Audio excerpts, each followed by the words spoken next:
Want to paint something pretty today? These mini flowers are the perfect practice subject to build your confidence and get you painting something you're proud of.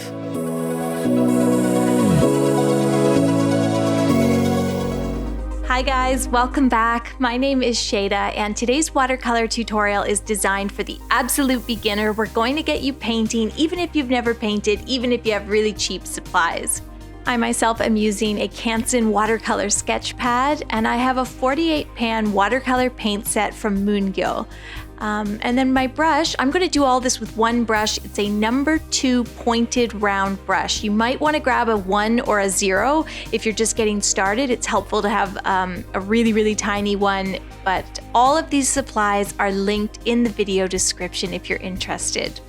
Now I'm starting by mixing up a nice warm green. This is a mossy green that's in the palette, but if you don't have a mossy green, maybe just mix in a little red or brown into your green. And then I'm mixing up a nice hot pink, so dark pink with a little bit of red, and we'll start with a rose.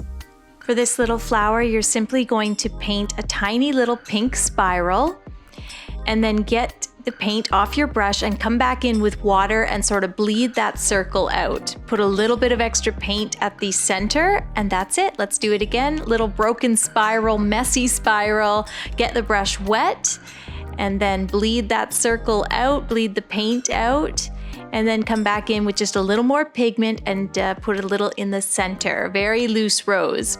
Then I'm using that green that I mixed up and I have a bit on the tip of the brush. I'm adding some stems, and then I'll use the same brush and I just add a bit more pressure. I pull the brush across the page and whatever sort of shape emerges, that is my leaf. And then to finish the first one, we simply take a little bit of that pink and dot some more pigment at the flower's center. Okay, next one. This is a fun one. You are going to paint a couple circles, and then we're going to join all those circles, maybe do one more with these tiny little lines, and we'll give that a stem. Let's do another one. I'm going to start with the circles here, and then we're going to join them all together, maybe do one more, and add the stem, maybe a leaf or two, and this is the sweetest, simplest little floral. Next, I'm mixing up a rich, mustardy, dark yellow. This is a yellow with a little bit of brown in it. If you don't have a color like this in your palette, just take a nice sunshine yellow and add extra brown or orange. And then I am going to come over here and do these tiny little 4 or 5 petal flowers. You can see I just sort of pull the brush across the page. I allow whatever loose shape to emerge. It could be 3 or 4 or 5 petals. And these are some very loose, very tiny little flowers. We're going to paint a whole bunch of them in a cluster. Some are smaller, some are bigger, some are just a basic little heart shape. And then I am coming back in with a dark green. You could choose any sort of contrasting or darker color. We're adding stems, and again we're adding leaves, and I make those leaves by pulling the belly of the brush across the page. I kind of just go with whatever shape emerges, and if you need to, flip that page upside down. If you prefer to pull the brush towards your body, give yourself that advantage. Next, I'm mixing up a really dark, rich purple, and for that color, I'm mixing purple and brown together. I want a really rich, warm shade, and then I'm going to start again in green with my stems. We're going to do 2 or 3 or 4 little lines here for the stems. This is sort of a lavender flower. And you're going to come in with that rich dark purple and just do these little pairs of ovals, little oval brush strokes. You can either pull the brush towards you or push it away from you, and just allow the brush to kind of hit the page and just leave it at that. You can do some more watery brush strokes as well to get that nice watercolor look, and just put a little extra pigment into the wet area and let it bleed out, and it looks nice and loose. For the next flower, we begin with a stem, and I'm going to do kind of a Y shape.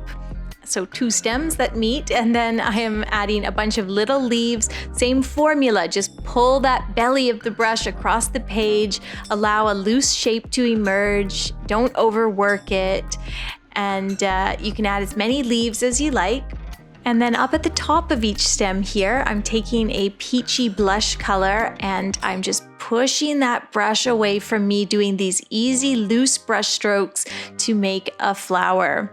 While I've got that brown mixed up, I'll also add a stamen on the yellow flowers by doing a bit of dotting, and maybe I'll add a few little lines to these brown leaves as well.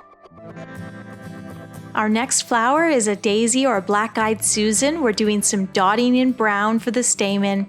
Then I come back with that yellow and I just pull that brush towards me, make these loose petal shapes. You can do 4 or 5, maybe add a little extra pigment. Just don't overwork them. Whatever shape emerges when that brush hits the page, just leave it. It's perfectly imperfect. And I'll do these thin little leaves. I do some stems and then add these tiny little oval brush strokes to make these kind of raggedy, shaggy daisy leaves. And I'll tuck one last one in behind there. All right, for the next one, we're going to do some berries. I always love adding berries to my florals. This is another great little mini painting that you can add to adorn any book or card. I am just doing a cluster of circles, and then I come back in with a dark color, a black, blue, or brown, just on the tip of my brush, and we join all those berries with a stem and finish them by adding some little leaves and then maybe a little dot or a few little lines at the top of each berry. And what would our florals be without eucalyptus? I start my eucalyptus with a stem and then these pairs of leaves. They keep getting larger, and sometimes you'll only do one because it's facing the viewer, so you actually can't see the pair. And I might lengthen that stem a little bit, add a bit more pigment to those leaves, and that is my simple eucalyptus. Here's another fun painting that fits in perfectly with your little mini florals. Begin with some stems. There can be 2 or 3 or 4. And here again, you're going to make these tiny little blooms by simply letting the brush hit the page and then just let it be. So we just pull it towards us or push it away, and you're just letting the belly of the larger part of that paintbrush kind of touch down on the page for a moment. And whatever little oval shape is there, that's what you stick with. And for our final little mini flower, I am doing a little fan shape of these tiny linear brush strokes. And you can do this light, dark, add a little extra pigment there. And then I'll come back in with a green or any other color, and we're going to give some stems to join them all. And then for this one, I'll do these really thin lines for leaves, something different. And we'll just tuck a whole bunch in there.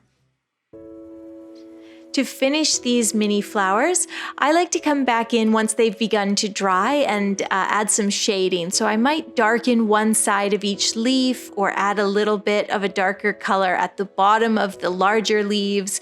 You can add some delicate lines if you like to, or if that's a little bit like, no, I think I'm gonna mess them up, then just skip that. But I'll put a little line down the center of these. And for these tiny little 4-petal flowers, I like to add just a bit of darker pigment at the center. All right, that is our mini florals practice project all done. I hope you enjoyed painting along with me today. I know I certainly had a lot of fun with this. Thank you so much for watching. Don't forget to hit that subscribe button for more content like this.